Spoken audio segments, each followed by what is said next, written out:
وَلَقَدْ يَسَّرْنَا الْقُرْآنَ لِلذِّكْرِ فَهَلْ مِن مُّدَّكِرٍ۔ ہم نے اس قرآن کو نصیحت کے لیے آسان ذریعہ بنا دیا ہے، اب ہے کوئی نصیحت قبول کرنے والا؟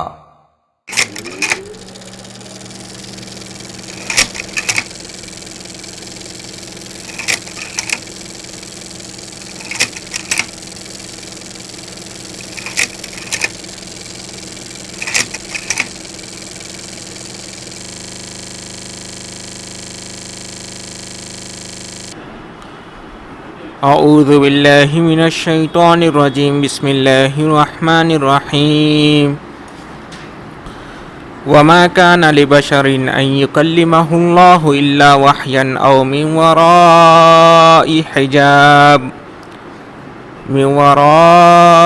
حجاب او يرسل رسولا فيوحي باذنه ما يشاء انه علي حكيم۔ وَكَذَلِكَ أَوْحَيْنَا إِلَيْكَ رُوحًا مِّنْ أَمْرِنَا مَا كُنتَ تَدْرِي مَا الْكِتَابُ وَلَا الْإِيمَانُ وَلَكِنْ جَعَلْنَاهُ نُورًا نَّهْدِي بِهِ مَن نَّشَاءُ مِنْ عِبَادِنَا وَإِنَّكَ لَتَهْدِي إِلَى صِرَاطٍ مُّسْتَقِيمٍ۔ صراط اللہ الذی لہ ما فی السماوات وما فی الارض الا الی اللہ تصیر الامور۔ صدق اللہ العظیم۔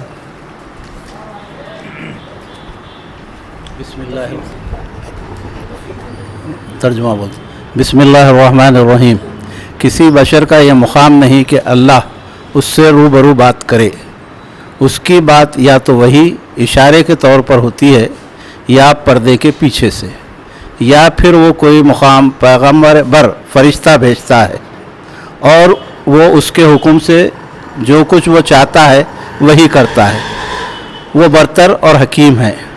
اور اسی طرح اے محمد صلی اللہ علیہ وسلم، ہم نے اپنے حکم سے ایک روح تمہاری طرف وحی کی ہے۔ تمہیں پتہ نہ تھا کہ کتاب کیا ہوتی ہے اور ایمان کیا ہوتا ہے، مگر اس روح کو ہم نے ایک روشنی بنا دیا جس سے ہم راہ دکھاتے ہیں اپنے بندوں میں سے جسے چاہتے ہیں۔ یقیناً تم سیدھے راستے کی طرف رہنمائی کر رہے ہو، اس خدا کے راستے کی طرف جو زمین اور آسمان کی ہر چیز کا مالک ہے۔ خبردار رہو، سارے معاملات اللہ ہی کی طرف رجوع کرتے ہیں۔ تفہیم کا ہو گیا نا؟ معارف القرآن۔ اور کسی آدمی کی طاقت نہیں کہ اس سے باتیں کرے اللہ مگر اشارے سے یا پردے کے پیچھے سے، یا بھیجے کوئی پیغام لانے والا پھر پہنچا دے اس کے حکم سے جو وہ چاہے تحقیق وہ سب سے اوپر ہے حکمتوں والا۔ اور اسی طرح بھیجا ہم نے تیری طرف ایک فرشتہ اپنے حکم سے، تو نہ جانتا تھا کہ کیا ہے کتاب اور نہ ایمان، لیکن ہم نے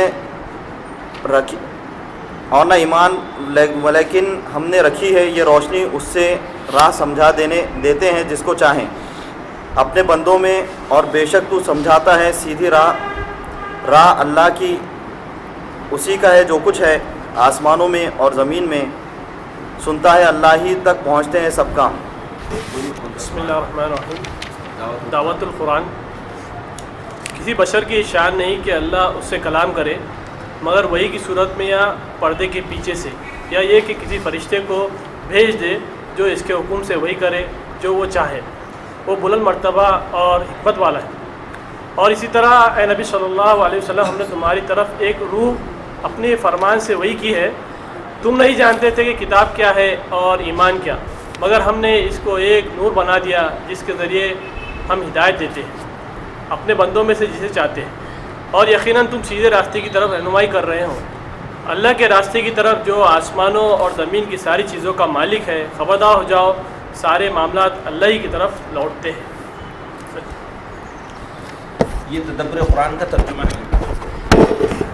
اور کسی بشر کی بھی یہ شان نہیں ہے کہ اللہ اس سے کلام کرے مگر وحی کے ذریعے سے یا پردے کی اوٹ سے یا بھیجے کسی فرشتے کو، بس وہ وحی کر دے اس کے اذن سے جو وہ چاہے۔ وہ بڑا ہی عالی مقام اور بڑا ہی حکیم ہے۔ اور اسی طرح ہم نے تمہاری طرف بھی وحی کی ہے ایک روح اپنے امر میں سے۔ نہ تم یہ جانتے تھے کہ کتاب کیا ہے اور نہ جانتے تھے کہ ایمان کیا ہے، لیکن ہم نے اس کو ایک نور بنایا جس سے ہم ہدایت دیتے ہیں اپنے بندوں میں سے جس کو چاہتے ہیں، اور بے شک تم ایک سیدھی راہ کی طرف رہنمائی کر رہے ہو، اس اللہ کے راستے کی طرف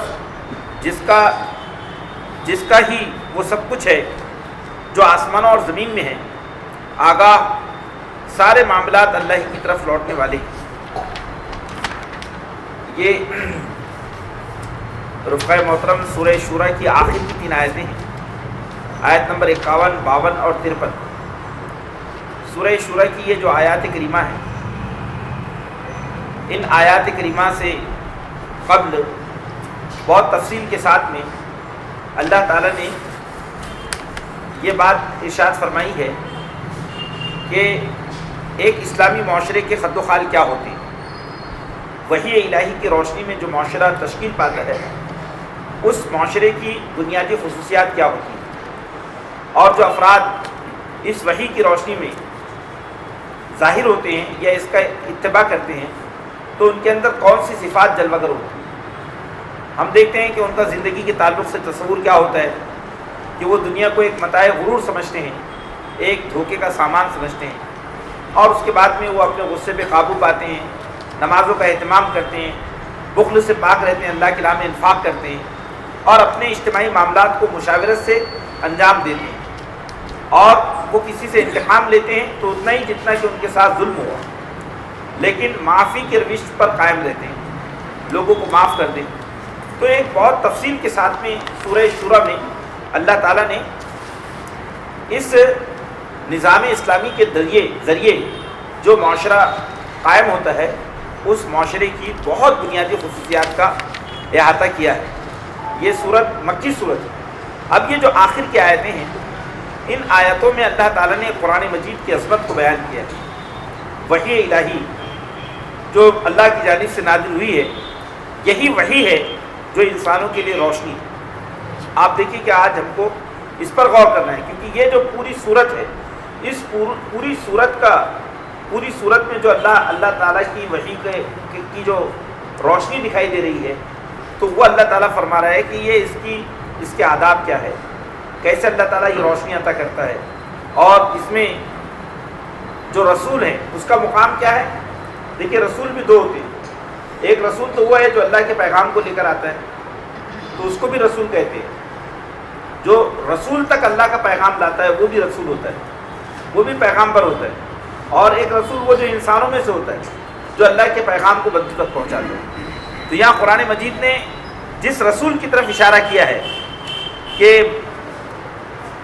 یہ جو بات کہی ہے او یرسل رسولا، یا ہم کوئی رسول بھیجتے ہیں، تو یہاں رسول بھیجنے سے مراد یہ انسانی رسول نہیں ہے، اس سے مراد ہے فرشتے کی شکل میں اللہ تعالیٰ وحی کو، فرشتہ ایک وحی کو لے کر زمین پر آتا ہے، اللہ کے پیغام کو لے کر آتا ہے۔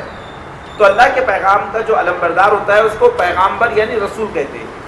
تو انسانوں میں سے بھی ہوتا ہے اور فرشتوں میں سے بھی ہوتا ہے، یہ ہم کو سمجھنے کی ضرورت ہے۔ آئیے کہ ہم ان مبارک کلمات کو یا ان آیات کو آج انشاءاللہ سمجھنے کی کوشش کریں گے۔ سب سے پہلے میں تفہیم القرآن سے آیت کریمہ جو آیت نمبر 51 ہے، تو برادر خرم اس کی تشریح پیش کیجیے۔ اللہ کے نام سے جو رحمان اور رحیم ہے، کسی بشر کا یہ مقام نہیں۔ تقریر ختم کرتے ہوئے اس مضمون کو پھر لیا گیا ہے جو آغاز کلام میں ارشاد ہوا تھا۔ بات کو پوری طرح سمجھنے کے لیے اس سورہ کی پہلی آیت اور اس کے حاشیے پر دوبارہ ایک نگاہ ڈال لیجیے۔ کسی بشر کا یہ مقام نہیں ہے کہ اللہ اس سے روبرو بات کرے، اس کی بات یا تو وحی اشارے کے طور پر ہوتی ہیں یا پردے کے پیچھے سے۔ یہاں وہیں سے مراد ہے القاء، الہام، دل میں کوئی بات ڈال دینا یا خواب میں کچھ دکھا دینا، جیسے حضرت ابراہیم علیہ السلام اور حضرت یوسف علیہ السلام کو دکھایا گیا۔ سورہ یوسف آیت نمبر 4، 100 اور الصافات آیت نمبر 102۔ مراد یہ ہے کہ بندہ ایک آواز سنے مگر بولنے والا اسے نظر نہ آئے، جس طرح حضرت موسیٰ علیہ السلام کے ساتھ ہوا کہ طور کے دامن میں ایک درخت سے یکایک انہیں آواز آنی شروع ہوئی مگر بولنے والا ان کی نگاہ سے اوجھل تھا۔ سورہ طٰہٰ آیت 11 تا 48، سورہ النمل آیت 8 تا 12، سورہ القصص آیت 30 تا 35۔ یا پھر وہ کوئی پیغامبر فرشتہ بھیجتا ہے اور اس کے حکم سے جو کچھ وہ چاہتا ہے وہی کرتا ہے، اور وہ برتر اور حکیم ہے۔ یہ وحی کے آنے کی وہ صورت ہے جس کے ذریعے سے تمام کتب آسمانی انبیاء علیہ السلام تک پہنچتی ہیں۔ بعض لوگوں نے اس فقرے کو غلط تعبیر کر کے اس کو یہ معنی پہنائے ہیں کہ اللہ کوئی رسول بھیجتا ہے جو اس کے حکم سے عام لوگوں تک اس کا پیغام پہنچاتا ہے، لیکن قرآن کے الفاظ فَيُحْيَا بِإِذْنِ مَا يَشَاءُ، پھر وحی کرتا ہے اس کے حکم سے جو کچھ وہ چاہتا ہے۔ ان کی اس تعویل کا غلط ہونا بالکل عیاں کر دیتا ہے۔ عام انسانوں کے سامنے انبیاء کی تبلیغ کو وحی کرنے سے نہ قرآن میں کہیں تعبیر کیا گیا ہے اور نہ عربی زبان میں انسان سے علانیاً گفتگو کو وحی کے لفظ سے تعبیر کرنے کی کوئی گنجائش ہے۔ لغت میں وحی کے معنی ہیں خفیہ اور صریح اشارے کے ہیں۔ انبیاء علیہ السلام کی تبلیغ پر اس لفظ کا اطلاق صرف وہی شخص کر سکتا ہے جو عربی زبان سے بالکل نابلد ہو، یعنی وہ اس سے بہت بالا وہ برتر ہیں۔ کسی بشر سے رو در رو کلام کرے اس کی حکمت سے اس سے عاجز نہیں ہے کہ اپنے کسی بندے تک اپنے ہدایت پہنچانے کے لیے روبرو بات چیت کرنے کے سوا کوئی اور تدبیر نکال لیں۔ وحی کے بارے میں مولانا مودودی علیہ رحمۃ کی تفصیل تفہیم القرآن۔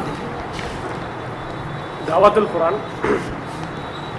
کسی بشر کی یہ شان نہیں کہ اللہ اس سے کلام کرے مگر وحی کی صورت میں یا پردے کے پیچھے سے، یا یہ کہ کسی فرشتے کو بھیج دے جو اس کے حکم سے وحی کرے جو وہ چاہے۔ یعنی کوئی انسان بھی بشری کمزوری کی بنا پر اس بات کی تاب نہیں لا سکتا کہ اللہ اس سے روبرو کلام کرے۔ اس کا جلال اور اس کی عظمت ایسی ہے کہ انسان اس کو دیکھنے کا متحمل نہیں ہو سکتا۔ چنانچہ حضرت موسیٰ علیہ السلام کی درخواست پر جب اللہ تعالیٰ نے پہاڑ پر تجلی فرمائی تھی تو وہ ریزہ ریزہ ہو گیا تھا اور حضرت موسیٰ علیہ السلام بے ہوش ہو کر گر پڑے تھے۔ دیکھیں سورہ اعراف آیت 143۔ اسی طرح اللہ تعالیٰ نے اپنے نبیوں اور رسولوں سے کلام کرنے کا جو طریقہ اختیار کیا، اس کی 3 صورتیں رہی ہیں۔ ایک ہی کہ اللہ اپنے رسول کے خلق پر براہ راست اپنا پیغام وحی کرے۔ وحی کے معنی جیسا کہ نوٹ 2 میں واضح کیا جا چکا ہے، اشارے کرنے یا مخفی طریقے سے بات کرنے کے۔ اللہ تعالیٰ اپنے رسول یا نبی سے مخفی طریقے سے بات کرتا ہے اور اسے اپنے پیغام اور احکام و ہدایت سے آگاہ کرتا ہے، جیسے دوسرے کوئی شخص سننے نہیں پاتا۔ پیغام رسانی کے اس غیبی ذریعے کا نام قرآن کی اصطلاح میں وہی ہے۔ دوسری صورت یہ کہ اللہ تعالیٰ اپنے رسول کو شرف ہم کلامی بخشے مگر اس کو وہ دکھائی نہ دے، یعنی رسول اللہ کی آواز اور اس کا کلام سن لے، اس سے ہم کلام بھی ہو لیکن اللہ کی ذات اس کے سامنے جلوہ گر نہ ہو۔ حضرت موسیٰ علیہ السلام کے ساتھ یہ صورت اختیار کی گئی تھی، چنانچہ ان کو منصب رسالت عطا کرتے وقت بھی ہم کلامی کا شرف بخشا گیا، سورہ طٰہٰ آیت 11-12، اور کوہ طور پر شریعت عطا کرتے وقت بھی۔ تیسری صورت یہ ہے کہ اللہ تعالیٰ فرشتوں کو خاصیت بنا کر بھیج دے جو اس کے پیغام کو رسول تک مخفی ذریعے سے پہنچائے۔ ان میں سے پہلی اور تیسری صورت میں نبی صلی اللہ علیہ وسلم پر وحی کا نزول ہوتا رہا ہے۔ حدیث میں ان دونوں صورتوں کا ذکر اس طرح ہوا ہے۔ ام المومنین حضرت عائشہ رضی اللہ عنہ فرماتی ہے کہ حارث بن حشام نے پوچھا، اے اللہ کے رسول، آپ پر وحی کس طرح آتی ہے؟ رسول اللہ صلی اللہ علیہ وسلم نے فرمایا، کبھی تو گھنٹی کی آواز کی طرح آتی ہے اور یہ صورت مجھ پر بہت گرا ہوتی ہے، پھر جب میں اسے محفوظ کر لیتا ہوں تو یہ کیفیت ختم ہو جاتی ہے، اور کبھی یہ صورت ہوتی ہے کہ فرشتہ انسان کی شکل میں میرے سامنے آ جاتا ہے اور مجھ سے کلام کرتا ہے تو میں اسے یاد کر لیتا ہوں۔ حضرت عائشہ رضی اللہ عنہ فرماتی ہے کہ میں نے سخت سردی کے دن وحی نازل ہوتے ہوئے دیکھی ہے، ادھر وحی ختم ہوتی اور ادھر آپ کا یہ حال ہوتا کہ پیشانی سے پسینہ بہنے لگتا۔ بخاری کتاب الوحی۔ واضح ہے کہ پیغمبروں پر اللہ کا کلام کہ نازل ہونے کا ذکر تورات، زبور اور انجیل تینوں میں بکثرت موجود ہے۔ مثال کے طور پر تورات میں ہے، ان باتوں کے بعد خداوند کا کلام رویا میں ابراہیم پر نازل ہوا تو خداوند نے اسے جھاڑی میں سے پکارا اور کہا، اے موسیٰ، اس نے کہا میں حاضر ہوں۔ خروج 3:4۔ تب خداوند نے موسیٰ سے کہا، فرعون کے پاس جا کر اس سے کہہ کہ خداوند عبرانیوں کا خدائیوں فرماتا ہے کہ میرے لوگوں کو جانے دے کہ وہ میری عبادت کرے۔ نہیں 52 ادھر سے 92۔ خروج 1:9۔ زبور میں ہے، تیرا کلام میرے قدموں کے لیے چراغ اور میری راہ کے لیے روشنی ہے۔ اور انجیل میں ہے، اور پھر یسوع روح القدس سے بھرا ہوا یردن سے لوٹا۔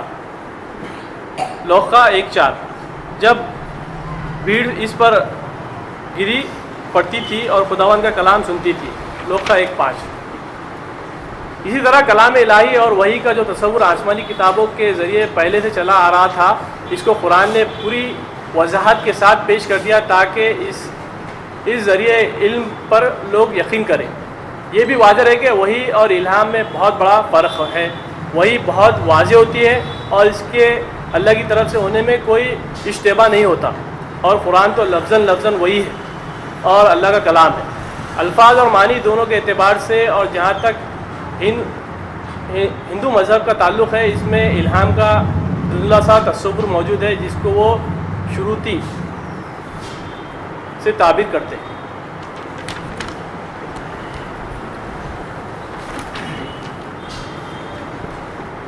معرف القرآن۔ مذکورہ آیات میں سے پہلی آیت یہود کے ایک مطالبے کے جواب میں نازل ہوئی ہے، جیسا کہ بغوی اور قرطبی وغیرہ نے لکھا ہے کہ یہود نے رسول اللہ صلی اللہ علیہ وسلم سے کہا کہ ہم آپ پر کیسے ایمان لے آئیں جبکہ آپ نہ خدا تعالیٰ کو دیکھتے ہیں اور نہ اس سے بالمشافہ کلام کرتے ہیں، جیسا کہ موسیٰ علیہ السلام کلام کرتے اور اللہ تعالیٰ کو دیکھتے تھے۔ رسول اللہ صلی اللہ علیہ وسلم نے فرمایا کہ یہ کہنا غلط ہے کہ حضرت موسیٰ علیہ السلام نے اللہ تعالیٰ کو دیکھا ہے۔ اس پر یہ آیت نازل ہوئی جس کا حاصل یہ ہے کہ کسی انسان کے لیے اللہ تعالیٰ کے ساتھ بالمشافہ کلام کرنا اس دنیا میں ممکن نہیں۔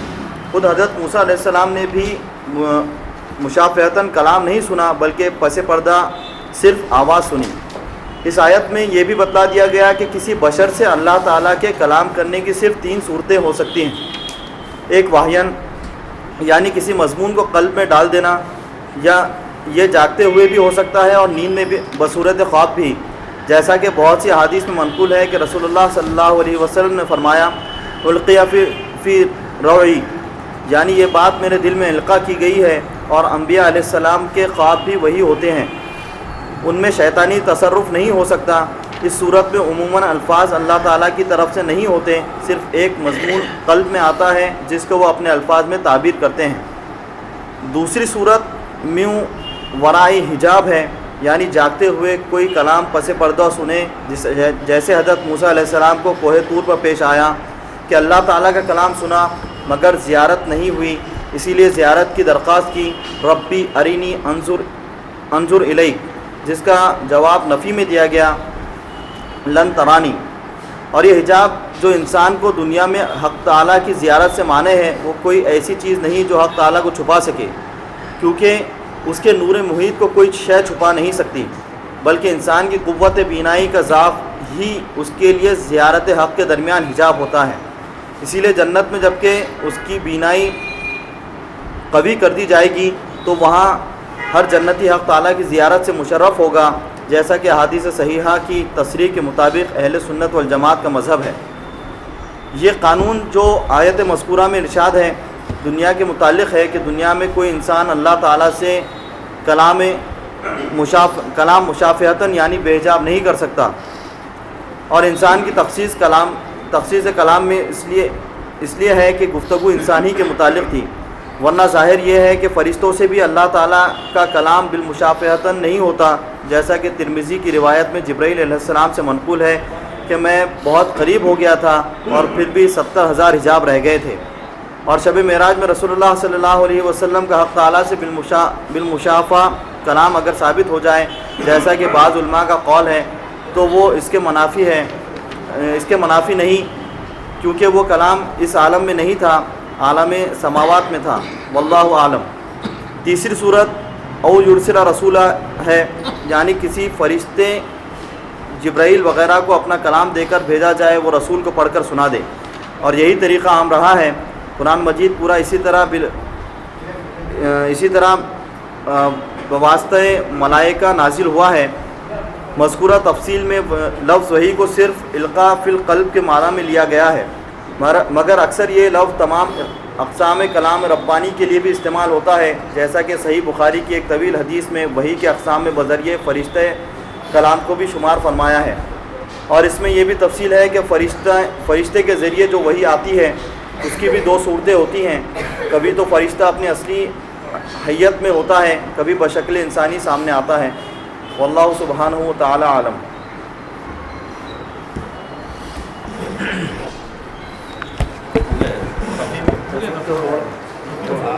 تدبر قرآن ہے میرے پاس، تدبر قرآن میں ہے وَمَا كَانَ لِبَشَرٍ أَن يُكَلِّمَ اللَّهُ إِلَّا وَحْيًا أَوْ مِن وَرَاءِ حِجَابٍ أَوْ يُرْسِلَ رَسُولًا فَيُحْيِيَ بِإِذْنِهِ مَا يَشَاءُ إِنَّهُ عَلِيٌّ حَكِيمٌ۔ یہ جواب مخالفین کے اس اعتراض یا مطالبے کا جو قرآن میں جگہ جگہ مختلف اسلوبوں سے نقل ہوا ہے کہ لولا یکلمنا اللہ، اگر اللہ ان سے یعنی پیغمبر سے بات کرتا ہے جیسا کہ دعویٰ کرتے ہیں، تو آخر وہ ہم سے رو در رو ہو کر بات کیوں نہیں کرتا؟ آخر ان کے ایسے کیا سرخاب کے پر لگے ہوئے ہیں کہ ان کو تو وہ اپنے شرف خطاب سے نوازتا ہے اور ہم کو لائق التفات نہیں سمجھتا، حالانکہ ہم عزت و وجاہت میں ان سے کہیں بڑھ کر ہیں۔ اس کے جواب میں فرمایا کہ کسی انسان کا یہ درجہ و مقام نہیں ہے کہ اللہ اس سے رو در رو ہو کر بات کرے، وہ بات کرتا ہے تو وحی کے ذریعے سے کرتا ہے، یا پردے کی آڑ سے بات کرتا ہے، یا اپنا کوئی قاصد یعنی فرشتہ بھیج دیتا ہے جو اس کے اذن سے جو کچھ وہ چاہتا ہے اس کے کسی بندے کی طرف جس کو وہ اپنے خطاب و کلام کے لیے منتخب فرماتا ہے وحی کر دیتا ہے۔ وہ ما کان لبشرین سے اس حقیقت کی طرف اشارہ ہو رہا ہے کہ خدا سے بالمشافہ یعنی آمنے سامنے کلام میں جو چیز مانے ہیں وہ در حقیقت انسان کا اپنا ضعف اور اس کی اپنی نااہلیت ہے۔ اللہ تعالیٰ کی ذات ایسی عالی مقام، ایسی باعظمت اور ایسے انوار و تجلیات کا مظہر ہے کہ کوئی بشر اس سے رو در رو ہونے کی تاب نہیں لا سکتا۔ حضرت موسیٰ علیہ السلام جیسے جلیل القدر پیغمبر کی نسبت قرآن میں مذکور ہے کہ انہوں نے اللہ تعالیٰ کو دیکھنے کی خواہش کی تو ان کو جواب ملا کہ تم مجھے ہرگز نہیں دیکھ سکتے، میری تجلی کی تاب پہاڑ بھی نہیں لا سکتے، تو تم اس کا تحمل کس طرح کر سکو گے؟ الا وحیًا او من وراء حجاب او یرسل رسولا فیحیی باذنہ ما یشاء، یعنی اللہ تعالیٰ اپنے بندوں میں سے اگر کسی سے خطاب کرتا ہے تو تین طریقوں سے خطاب کرتا ہے۔ ایک طریقہ وحی کا ہے، وحی سے مراد دل میں بات ڈال دینے کے ہیں، اسی کو احادیث میں القاء فی الروع یا نفث فی الروع سے تعبیر کیا گیا ہے، یعنی اللہ تعالیٰ اپنے پیغمبر کے دل پر اپنا کلام القاء فرما دیتا ہے اور پیغمبر اس کو محفوظ کر لیتا ہے۔ اللہ الفاظ سے یہ بات نکلتی ہے کہ یہ چیز مجرد فکر یا خیال کی شکل میں نہیں بلکہ کلام کی شکل میں نازل ہوتی ہے نا۔ یہ چیز سمجھنا چاہیے کہ صرف ایک فکر ڈال دی یا ایک خیال ڈال دیا اور اس کے بعد میں الفاظ اس خیال کو بیان کرنے کے لیے پیغمبر نے اپنے پیش کیے، ایسا نہیں ہے، وہ کلام ہوتا ہے پورا۔ تو یہ الفاظ سے یہ بات نکلتی ہے کہ یہ چیز صرف فکر یا خیال کی شکل میں نہیں بلکہ کلام کی شکل میں نازل ہوتی ہے، جس کو نبی سنتا بھی ہے، سمجھتا بھی ہے اور اس کو محفوظ بھی کر لیتا ہے۔ یہاں یہ بات خاص طور پر نگاہ میں رکھنے کی ہے کہ اللہ تعالیٰ نے یہ نبیوں سے اپنے کلام کا طریقہ بتایا ہے، اس وجہ سے ہمارے نزدیک ان لوگوں کا خیال صحیح نہیں ہے جو کہتے ہیں کہ وحی مجرد فکر کی شکل میں دل پر القاء ہوتی ہے جس کو الفاظ کا جامہ پیغمبر پہناتا ہے۔ اور من وراء حجاب، دوسرا طریقہ یہ ہے کہ وہ پردے کی اوٹ سے بات کرتا ہے، یعنی نبی اللہ کا کلام اور اس کی آواز تو سنتا ہے لیکن اس کو دیکھ نہیں سکتا۔ اس کی مثال حضرت موسیٰ علیہ السلام کے ساتھ اللہ کا کلام و خطاب ہے، تورات اور قرآن دونوں میں مذکور ہے۔ اللہ تعالیٰ نے حضرت موسیٰ علیہ السلام سے بات کی لیکن اس کو دیکھا نہیں، اور قرآن میں یہ تصریح بھی ہے کہ حضرت موسیٰ علیہ السلام کے سوا اور کسی نبی سے اللہ تعالیٰ نے اس طرح کلام نہیں کیا، یہ شرف صرف اور صرف حضرت موسیٰ علیہ السلام کو حاصل ہوا۔ اور یرسل رسولا فیوحی باذنہ ما یشاء، تیسرا طریقہ یہ ہے کہ اللہ تعالیٰ اپنا کوئی رسول یعنی فرشتہ بھیجتا ہے، اور وہ فرشتہ اللہ کے حکم سے جو چاہتا ہے اللہ تعالیٰ جو کچھ اللہ تعالیٰ چاہتا ہے پیغمبر کے دل پر القاء کر دیتا ہے۔ مثلا سورہ بقرہ میں ہے قل من کان عدوا لجبریل فإنہ نزل علی قلبک باذن اللہ، کہہ دو کہ جو جبریل کا دشمن ہے وہ اس بات کو یاد رکھے کہ جبریل نے اس قرآن کو تمہارے دل پر اللہ کے حکم سے اتارا ہے۔ یہی بات سورہ نحل میں یوں ارشاد ہوئی ہے قل نزلہ روح القدس من ربک بالحق، کہہ دو اس قرآن کو روح القدس نے تیرے رب کی طرف سے اتارا ہے۔ اللہ تعالیٰ کے کلام و خطاب کی یہ تین طریقے ہیں، ان میں سے دو طریقے جو اوپر مذکور ہیں اس اعتبار سے ایک مخصوص نوعیت کے حامل ہیں کہ ان میں کلام بلا واسطہ نبی پر نازل ہوتا ہے، یعنی اللہ تعالیٰ اپنے نبی کے ذریعے نبی کے درمیان جبریل امین کا واسطہ نہیں ہوتا، اور تیسرے میں جبریل امین کا واسطہ ہوتا ہے۔ ان میں سے دو طریقے پہلا اور تیسرا معروف طریقے ہیں، دوسرا طریقہ حضرت موسیٰ علیہ السلام کے مخصوصات میں سے ہے۔ کسی اور نبی کے متعلق جیسا کہ ہم نے اوپر اشارہ کیا یہ چیز مذکور نہیں ہے۔ اگر الاقدم فالاقدم کے اصول کو سامنے رکھیے تو یہ بات بھی نکلتی ہے کہ پہلے طریقے کو مرتبے کے لحاظ سے اولیت حاصل ہے۔ یہاں صرف تین طریقے مذکور ہوئے ہیں، اس لیے کہ جس سوال کو پیش نظر رکھ کر یہ آیت وارد ہوئی ہے اس کا جواب انہی تین صورتوں کے ذکر کا مقتضی تھا، لیکن قرآن سے معلوم ہوتا ہے کہ ان تین طریقوں کے علاوہ اور دو اور طریقے بھی ہیں جن سے اللہ تعالیٰ اپنے خاص بندوں کو اپنے بعض ارادوں سے آگاہ فرماتا ہے۔ ان تین طریقوں کے علاوہ اور بھی دو طریقے ہیں قرآن میں جو موجود ہیں۔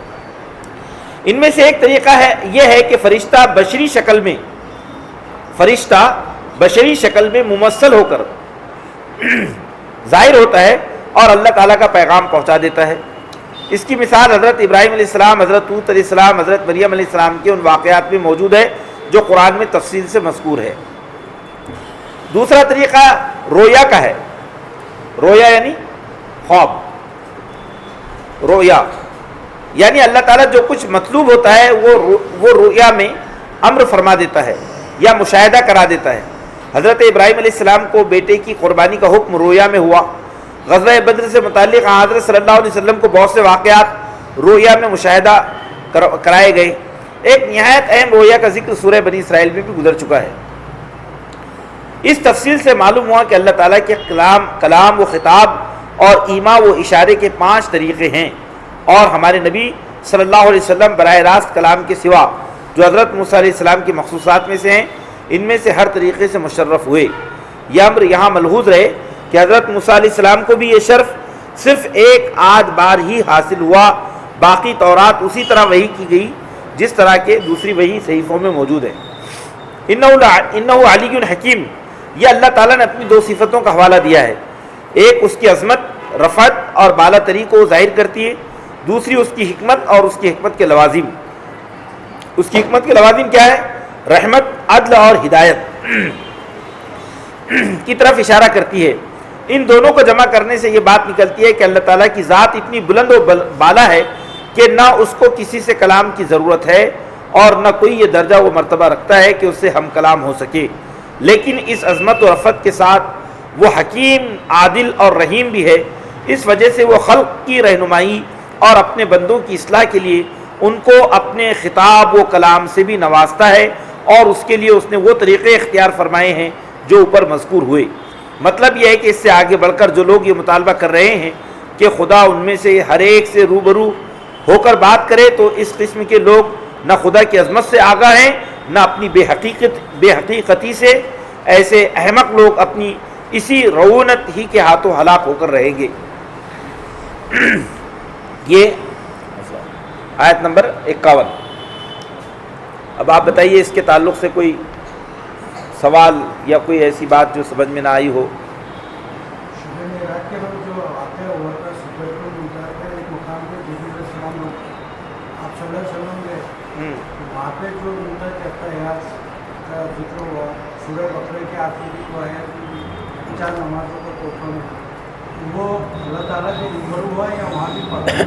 اللہ نے کلام ان کے دل پر القا کیا نا. قرآن میں ذکر نہیں ہے کہ روبرو اللہ کے رسول سے بات ہوئی.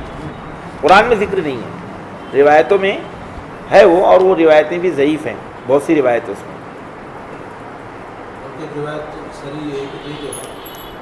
تو اس میں ہے وہ, بہرحال وہ ایک الگ مسئلہ ہے. جو قرآن میں جو چیز مذکور ہے وہ یہ وحی کے تعلق سے قرآن مجید کی تعلیمات یہ ہیں جو آپ کے سامنے پیش کی گئی ہے. 5 طریقے ہیں وحی کے. دل میں الہام ہے نا, الہام. فَأَلْهَمَهَا فُجُورَهَا وَتَقْوَاهَا ہے نا. الہام اور وحی میں فرق بتایا گیا ہے. الہام ہر بندے پہ ہو سکتا ہے کہ اللہ تعالیٰ کسی کے دل میں کوئی بات ڈال دے, لیکن وحی جو ہے یہ اللہ تعالیٰ اپنے فرشتوں پر فرماتا ہے. سورہ نحل نکالیے تمہارا, قرآن ہے نا مکمل ہی. تو وحی جو ہے ایسا, یعنی اللہ تعالیٰ نے جو ہے نا وحی کا جو نظام ہے اس کا جاری ہے کائنات میں, وحی کا, الہام کا, القاء کا, القاء کلام کا. اب ظاہر سی بات ہے یہ جو چیزیں ہم زمین سے نمو پاتی ہے, اگتی ہے, یہ اللہ ہی کے حکم سے ہوتی ہے نا. اللہ جس کو حکم دیتا ہے وہ چیزیں. کون سی نمبر کی آیت مولانا؟ 66. وَوَحَا رَبُّكَ إِلَى النَّحْلِ أَنِ اتَّخَذُوا مِنَ الْجِبَالِ بُيُوتًا وَمِنَ الشَّجَرِ وَمِمَّا يَعْرِشُونَ. یہ وہی چیز ہے. اور دیکھو تمہارے رب نے شہد کی مکھی پر یہ بات وحی کر دی کہ پہاڑوں میں اور درختوں میں اور چٹوں پر چڑھائی ہوئی بیلوں میں اپنے چھتیں بنا اور ہر طرح کے پھلوں کا رس چوس اور اپنے رب کی ہموار کی ہوئی راہوں پر چلتی رہا. یا اچھا وحی میں جو ہے تو الہام قسم ہے, وہ قسم ہے یعنی وہی ہے وہ. چلیے فطرت میں ودیت کرنے کی جو بات ہے, یعنی اللہ تعالیٰ نے جو دنیا میں جو بھی مخلوقات کام کر رہی ہے وہ وحی الہی کے مطابق کام کر رہی ہے. اللہ کی وحی اس میں ہے, یا اللہ کا حکم اس میں جاری ہوا تو ہی وہ چیز کام کر رہی ہے. سورج ہمیں روشنی کیوں دے رہا ہے؟ کیونکہ وہ اللہ کی وحی کا پابند وہی ہے بائی ڈیفالٹ. اس کی فطرت میں, فطرت بولے تو وہ اللہ کی فطرت ہے. اور انسان اختیاری مخلوقات. ہاں, اور انسان اس میں کچھ چیزوں میں اختیاری ہے.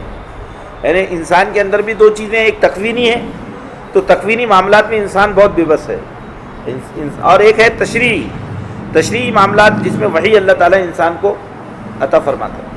تو اب ہمارا جو سسٹم کام کر رہا ہے دل کا, دماغ کا, بینائی کا, یہ پورے سسٹم پہ ہمارا اختیار نہیں ہے. یہ پورا سسٹم خدا کی طرف سے کام کر رہا ہے, لیکن چیزوں کے جو برتنے کا اختیار ہے وہ اللہ نے ہم کو بخشا. وحی اور وسوسے میں کیا فرق؟ وحی اور وسوسے میں کیا فرق؟ وسوسہ جو ہے وہ شیطان کی طرف سے آتا ہے, برے خیالات, اور وحی وہ بہت ہی مقدس علم ہے جو اللہ کی طرف سے آتا ہے. دونوں بھی چیزیں دل میں آتی ہیں, اس کے لیے اس میں تمیز. دل جو ہے نا وہ دل کو ایسا بنایا گیا انسان کے دل کو کہ وہ خیالات کی آماج گاہ ہے, خیالات کا مرکز و محور ہے. بہت یعنی قرآن نے کہا نا کہ تقلب, قلبا یقلب, پلٹنا, یعنی مستقل جو ہے نا وہ پلٹتا رہتا ہے, وہ کبھی خیر کی طرف اور کبھی شر کی طرف. اس لیے قرآن نے جو بات کہی ہے کہ انک لتعمل, قرآن نے کہا کہ تمہاری آنکھیں اندھی نہیں ہوتی بلکہ تمہارے دل اندھے ہوتے ہیں. انک لتعمل ابصار ولکن تعمل قلوب التی فی الصدور. ہاں ہاں ہاں جی ہوتا کیا ہے کہ انسان کو یہ اللہ نے اختیار بخشا ہے کہ انسان اپنے دل میں کن چیزوں کو ڈالے. اسی لیے جب ہم تقوی کا لفظ اختیار کر دیں تو تقوی میں یہ چیز آتی ہے کہ آدمی اپنے آپ کو بچائے. تو آدمی جس طرح کے ماحول میں رہتا ہے تو نتیجے میں اس کے دل پر وہی چیزیں القاء ہوتی ہیں. جیسے مثال کے طور پر ہم یہاں بیٹھے ہیں تو ابھی ہمارے دل کے جو ہے ہدایت کے دروازے کھلے ہوئے ہیں, لیکن اگر ہم کسی شراب اور جوئے خانے میں یا کسی جو ہے خراب قسم کے لوگوں کے جمگھٹے میں جا کے بیٹھ جائیں تو ہمارے آٹومیٹک وہ دل کے وہ دروازے بند ہوں گے اور وہ چیزیں ہمارے دل میں جانا شروع ہو جائیں گی، تو وسوسے وہاں پیدا ہوتی ہیں۔ تو انسان کا جو دل ہے نا، اس دل کے اندر وہ کیا چیزیں ڈال رہا ہے، وہ کیسے ماحول میں رہ رہا ہے، وہ بھی چیزیں اس پہ اثر انداز ہوتی ہے۔ اسی لیے قرآن نے کہا یا ایھا الذین آمنوا اتقوا اللہ وکونوا مع الصادقین، اتقوا اللہ، اللہ سے ڈرو اور صادقین کے ساتھ رہو، تو اس کا انسان کی طبیعت پہ اثر پڑتا ہے۔ آج کل ہم دیکھ رہے ہیں کہ ہمارے بچے ہماری بات نہیں سن رہے ہیں۔ کل ایک خاتون کا ایک جگہ سے فون آیا تھا بیچارے وہ، تو بچہ جو ہے وہ بھاگ کر کسی اور گاؤں سے اپنے شہر میں آ گیا اور بالکل آؤٹ آف ہو گیا۔ تو اس کی وجہ کیا ہے؟ اس کی صحبت، کس طرح کے بچوں کے ساتھ رہ رہا ہے، کیا ہے، اور والدین، یہ جو چیزیں پیدا ہو رہی ہے وسوسے انسان کے دل میں جو آتے ہیں، تو اس میں انسان کے جو ہے نا وہ ماحول کا دخل بہت زیادہ ہوتا ہے۔ تو دل کی جو تربیت ہے، تو دل کی تربیت کا بھی قرآن میں ایک پورا نظام ہے۔ قرآن مجید میں تطہیر قلب کا جو نظام ہے نا، تزکیہ قلب، تطہیر قلب، اس کا ایک نظام ہے۔ اس نظام سے آدمی کو جڑا رہنا ہوگا تو ہی وہ وسوسوں سے محفوظ رہ سکتا ہے۔ یہ جو وسوسوں کی بات کی نا قرآن میں سورہ زخرف میں، کہ انسان جو ہے نا وہ جب اللہ کے ذکر سے محروم ہو کر، اس کو چھوڑ کر زندگی گزارتا ہے تو اللہ تعالیٰ اس کا دوست شیطان بنا دیتا ہے۔ من یعش عن ذکر الرحمن نقید لہ شیطانا فہو لہ قرین، کہ جو شخص رحمان کے ذکر کو، اس کی یاد کو چھوڑ کر زندگی بسر کرتا ہے تو ہم شیطان اس کا دوست بنا دیتے ہیں، جو اس کے ساتھ ساتھ رہتا ہے، ہمیشہ اس کے ساتھ رہتا ہے۔ تو یہ ایک بڑی اہم چیز ہے کہ آدمی جو ہے اس پر غور کرے۔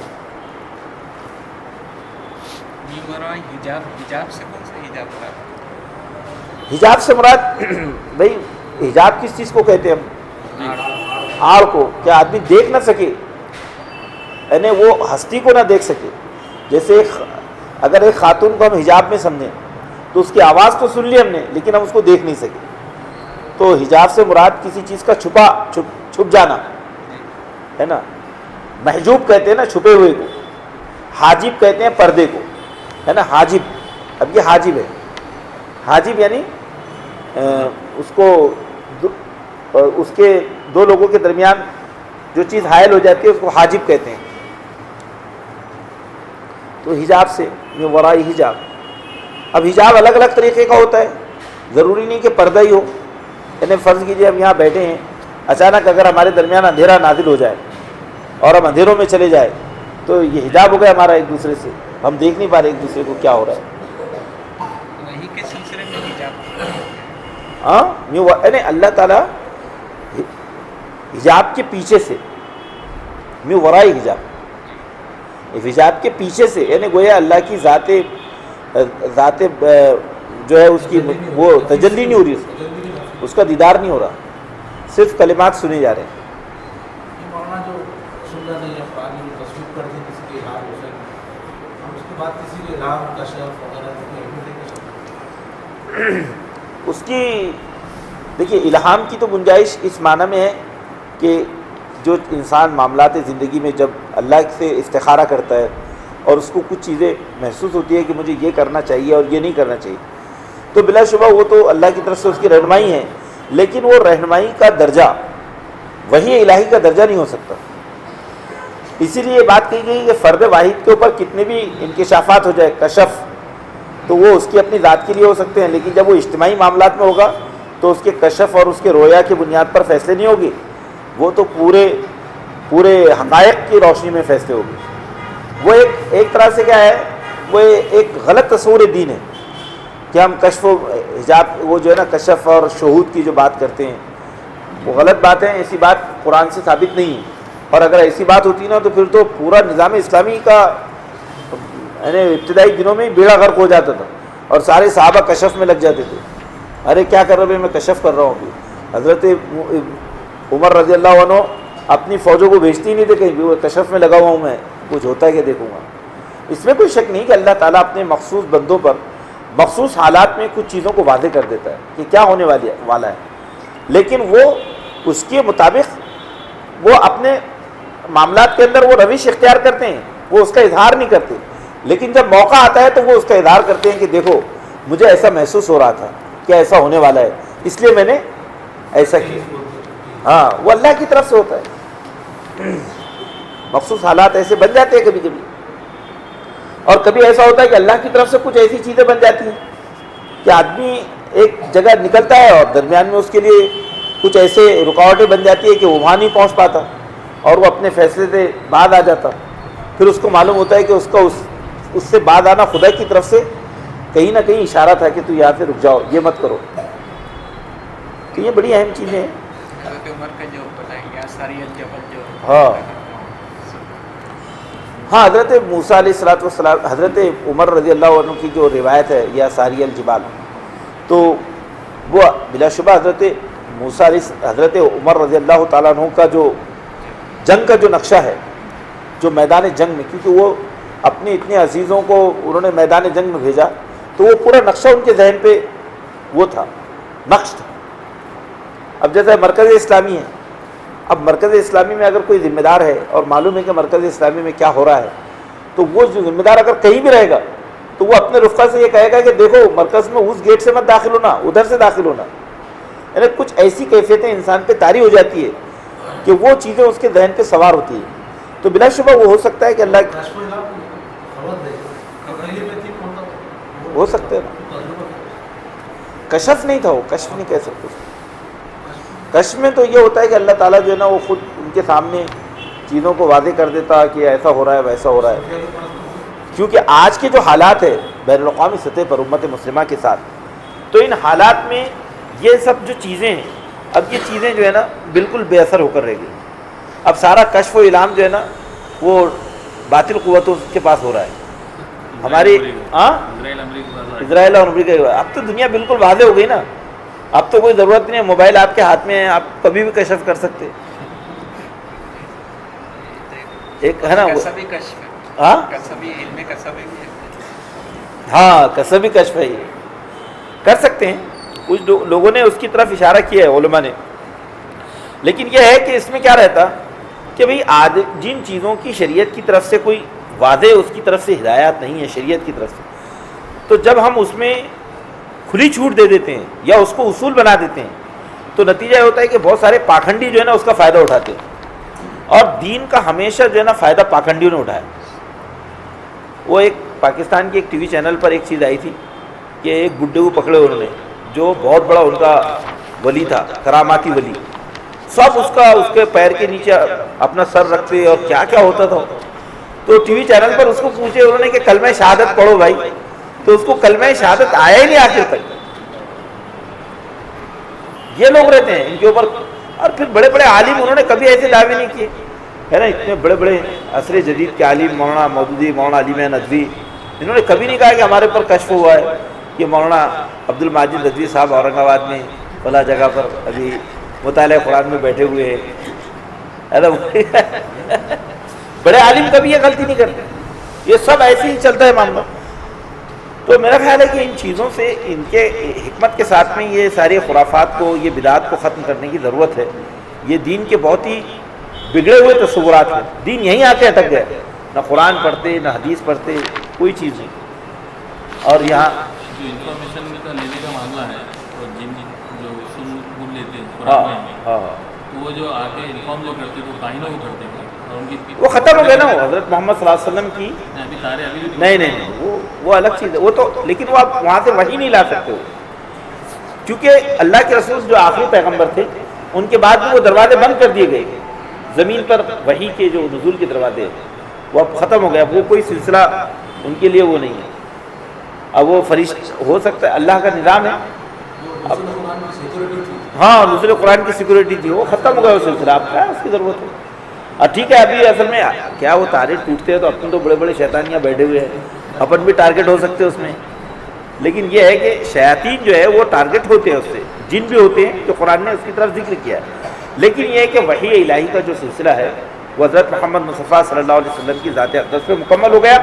تو نزول وحی کے لیے جو فرشتوں کے نزول کے سلسلے میں جو وہ تھے نظام، وہ اب ختم ہو گیا. وہ نظام اب وہی نہیں ہوتا. وہ کاہن جو کرتے مولانا شیطان انفارمیشن دیتا ہے، ہم جھوٹے بات ہے، وہ سب جھوٹے. ارے وہ کاہن دنیا کے پرلے دھریے گھٹیے لوگ رہتے ہو، نہ نہاتے نہ دھوتے، اور ان کے اوپر جو ہے نا اللہ تعالیٰ وہ سب پورا سسٹم کیا کام کرے گا؟ ہاں شیطان ہوتا. میں بول رہا ہوں نا آپ کو کہ اس پہ آپ غور کیجیے. یہ جتنے بھی اگر آپ نے اس طرح کی چیزوں میں لوگوں کو اجازت دی تو یہی لوگ ہیں جو دین کو پورا بگاڑتے ہیں، دین کے اندر بدعات پیدا کرتے ہیں، اور معصوم لوگوں کو جو کم پڑھے لکھے لوگ ہیں ان کا ایسا استحصال کرتے ہیں ناقابل بیان ہے ہی نہیں ہے دین میں. اگر کوئی کاہن یہ بولے کہ میرے اوپر جن نازل ہوتا نا تو اس کو درے مارنا چاہیے پکڑ کر. جنوں پہ ایسا کنٹرول کسی کو نہیں بخشا گیا ہے. پڑھ لیجیے آپ پورے قرآن کو کیسے اللہ تعالیٰ جنوں پہ کنٹرول ہوتا کسی انسان کے بس میں ہوتا ہے. اللہ تعالیٰ نے یہ کہا ہے کہ جن جو ہے وہ ایک مخلوق ہے اور اس کا اپنا ایک پورا دائرہ عمل ہے، اور اللہ نے جن کو جن اس لیے بنایا کہ انسانی نگاہوں سے محفوظ کر دیے گئے، بچا لیے گئے. جنہ یا جن و جن کے معنی ہوتے ہیں چھپانا. تو جنین کہتے ہیں اس بچے کو جو ماں کے پیٹ میں ہوتا ہے، اس کو بھی جن کہتے ہیں. ماں کے پیٹ میں جو بچہ ہوتا ہے نا تو اس کو انسان کی آنکھیں دیکھ نہیں سکتی، تو اس لیے اس کو جنین کہا گیا. پڑھیے آپ قرآن مجید میں اس کے لیے. تو جن اس مخلوق کو کہا گیا ہے جو انسانی نگاہوں سے اوجھل کر دی گئی. یعنی گویا انسانی بصیرت یا بصارت میں یہ صلاحیت نہیں ہے کہ وہ جن کو دیکھ سکے. ابھی ہمارے درمیان بیٹھا ہوگا لیکن ہم اس کو دیکھ نہیں سکتے. ہاں اس کا اثر تو ہو سکتا ہے نا. اس کا اثر اس معنی میں ہو سکتا ہے کبھی کہ بھئی آپ یہ محسوس کریں کہ، لیکن یہ کہ وہ انسان کو نقصان نہیں پہنچا سکتا. ہاں انسان کو نقصان کیوں نہیں پہنچا سکتا؟ کیونکہ انسان کو وسوسے دے سکتا ہو، کیونکہ وہ اس کے پاس میں برقی قوتیں. اب برقی قوتیں تو اپنے پاس بھی آ گئی الحمدللہ، اپن جنوں سے آگے چل رہے نا. برقی قوتیں سمجھ رہے ہیں کہ نہیں آپ؟ یعنی لائٹ کے پاورز اس کے پاس ہے. وہ ایک جن جو ہے ایک آگ سے بنی ہوئی طاقت ہے، تو وہ کبھی انسان کے خیالات پر اثر انداز ہوتا ہے. اور خیالات جو ہے نا انتہائی نازک قسم کی چیز ہے. اور اب دیکھیے ہمارا بھی جو سسٹم کام کر رہا ہے نا انسانوں کا، تو وہ یہ سسٹم کام کر رہا ہے کہ انسان کے خیالات کو کیسے کنٹرول کرے. یہاں بیٹھے ہوئے ہیں، راشد صاحب کیا سوچ رہے ہیں، پورا یہاں پر نقش ہو رہا ہے. اب ان کو کون سی چیز ان کے ذہن میں ڈالنا ہے یہاں سے، ایسا اس پر کام ہو رہا ہے ابھی چائنا وغیرہ. ہاں ہپناٹزم تو بہت آگے کی ہے وہ چیز، اس کی تو کوئی مطلب وہ بہت بیک ڈیٹ کی چیز ہے. وہ ابھی دنیا جس ٹیکنالوجی پر کام کر رہی ہے وہ ٹیکنالوجی یہاں تک پہنچ گئی ہے کہ ہم آپ کا سافٹ ویئر ہی خرید لیں. آپ جو ہے سلیم بھائی کیا سوچ رہے ہیں، آپ کا سافٹ ویئر ہمارے پاس رہے گا. اب آپ کو کیا سجانا ہے ہم کو سوچیں گے، آپ کو سوچنا کیا ہے. یہ چل رہی ہے اب دنیا کی، اس کے اوپر ریسرچ چل رہی ہے. ہاں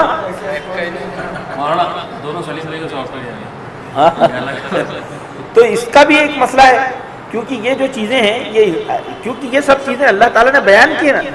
اللہ نے جب یہ بتایا کہ دیکھو یہ سب چیزیں ہوتی ہیں کہ انسان کے خیالات میں جن جو ہے وسوسے ڈالتا ہے. اب وسوسے کیسے ڈالتا ہے یہ اس وقت تو انسان کے لیے اس کو سمجھنا ممکن نہیں تھا، آج سے 1400 سال پہلے. ہاں لیکن آج ممکن ہے. آج انسان کی ٹیکنالوجی یہ بتا رہی کہ وسوسے کیسے جو ہے انسانوں کے اندر انکلکیٹ کیے جاتے ہیں، کیسے وسوسوں کو انسان کے دلوں میں پیدا کیا جا سکتا ہے. کتنی آگے جا چکی ہے دنیا.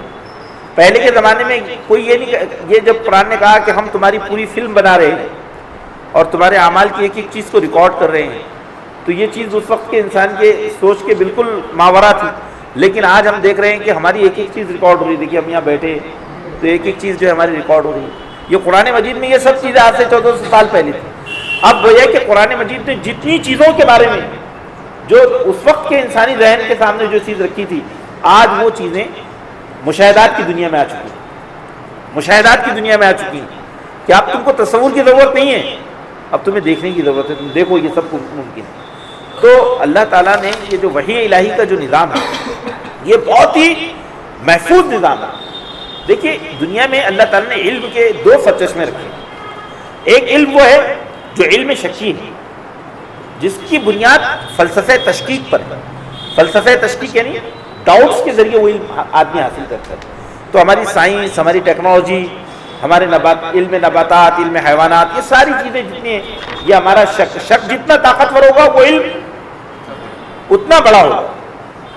کسی شاعر نے وہ بات کہی ہے، فارسی شاعر نے، کہ ہمائے علم تا افتد بدامد یقیقم کن گرفتار شکے باش. کہ ہما کا علم کا جو ہما ہے وہ اس وقت تک تیرے سر پہ نہیں آ سکتا جب تک کہ تو یقین کم نہ کرے اور شک زیادہ نہ کرے. اسی لیے آپ دیکھیے کہ لیکن یہ دنیا کے اندر جو اللہ تعالیٰ یہ جو ارشاد فرماتا ہے کہ وحی کے علم کے دو سرچشمے، یہ جو وحی ہے جو اللہ کی طرف سے آتا ہے کی طرف سے آتی ہے، یہ وحی علم کا پرفیکشن نہیں ہے، اور یہ ایسا علم ہے جو انسان کے خیالات، اس کے نظریات، اس کے سوچ، اس کی روش اور اس کی بنیادی ہدایات کے لیے ناگزیر ہے. اور یہ علم کبھی انسان کو فلسفہ تشکیک سے نہیں مل سکتا. لیکن وہ جو دوسرا علم ہے جو اس کائنات کے اندر بکھرا ہوا ہے اور جس کو اللہ تعالیٰ نے اکتسابی علم کہا ہے، علم اکتسابی یعنی انسان جتنی محنت کرے گا اتنا سیکھے گا. تو یہ پوری کائنات، شمس و قمر، یہ دونوں چیزیں وہ بھی علم اللہ ہی کا ہے نا. یہ سب علم اللہ کا ہے. یہ جو ہماری یہ پوری ٹیکنالوجی جو ہم دیکھ رہے ہیں جس کے ذریعے ہم نے یہ سب چیزیں حاصل کی ہیں، یہ بھی اللہ کا علم ہے، کیونکہ اللہ نے اس کائنات میں اس علم کو رکھا تھا اور انسان کو یہ صلاحیت بخشی تھی کہ وہ اپنی محنت سے اس علم کو حاصل کرے. اور علم وحی کا اس میں کیا دخل ہے؟ علم وحی کا دخل اس میں یہ ہے کہ علم وحی نے انسان کی عقل کو مانجھا اور اس انسان کی عقل کو ان علوم کے خزانوں کو استعمال کرنے کے لیے بالغ کیا، میچور کیا. اگر علم وحی نازل نہ ہوتا تو انسان کی جو عقل ہے جو آج اتنی بالغ ہے وہ نہ ہوتی، کیونکہ یورپ میں جو علوم کی بنیادیں رکھی گئی ہیں وہ یورپ کی علوم کی بنیادیں قرآن سے ماخوذ ہے، اللہ کے رسول صلی اللہ علیہ وسلم کی سنتوں سے ماخوذ ہے. آپ پڑھیں گے نا یورپ میں جو ریوائول کا جو پیریڈ ہے، نشأت ثانیہ کا جو دور ہے، وہ دراصل مسلمانوں کے ذریعے گیا، وہاں تک مسلمانوں کے ذریعے گیا، اور وہ دراصل وحی الہی سے ماخوذ اصول زندگی ہے. اب انہوں نے کیا کیا کہ انہوں نے مشاہدات کو تسلیم کر لیا اور علم غیب کو تسلیم نہیں کیا. مشاہدات نے کہا بھائی جو چیزیں ہم دیکھ رہے ہیں اس کو مانیں گے. ارے بھائی لیکن اس کے پیچھے بھی تو کچھ ہے، جو کچھ تم دیکھ رہے ہیں اس کے پیچھے بھی تو کچھ ہے. زمین دیکھ رہے ہیں کہ اس کے پیچھے بھی تو کچھ ہے. ہر چیز ہے اس کے پیچھے اس کا خالق ہے. اگر تمہارا علم جو ہے مخلوق کو دکھا رہا ہے اور خالق کے بارے میں تم کو بے خبر کر رہا ہے تو وہ علم کہاں ہے؟ وہ تو جہالت ہے. تو یہ جو وحی ہے یہ وحی دراصل وہ علم ہے جو انسان اپنے اکتساب سے کبھی بھی حاصل نہیں کر سکتا. اکتساب یعنی اپنی تحقیق، اپنی علم، اپنی خود سے نہیں حاصل کرتا. اس علم کے لیے پیغمبروں کی ضرورت ہے. اسی لیے قرآن نے یہاں یہ بتایا. ہاں یہ جو ہے نا آگے جو قرآن نے کہا نا کہ کذالک اوحینا الیک روحا من امرنا ما کنت تدری ما الکتاب، اے پیغمبر تم جیسے جلیل القدر انسان. پیغمبر کس کو کہتے ہیں؟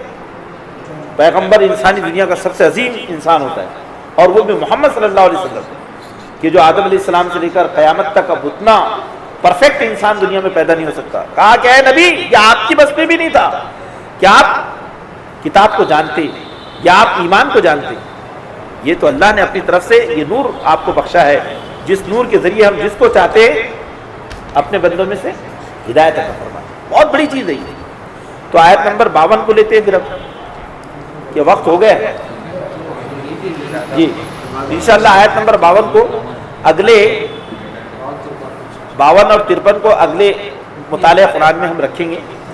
آج اللہ تعالیٰ کے فضل و کرم سے ہم اس بات کو سمجھنے میں کسی حد تک کامیاب ہوئے کہ ہم علم وحی کو سمجھیں، وحی کے اقسام کو سمجھیں، اور وحی میں اور دیگر علوم میں کیا فرق ہے وہ سب اللہ تعالیٰ نے اس مطالعہ قرآن میں سمجھنے کی توفیق عطا فرمائی. اللہ مزید ہمیں ہمارے رشتے کو قرآن سے مضبوط تر کرنے کی توفیق عطا فرمائے. آمین. وآخر دعوانا الحمدللہ رب العالمین.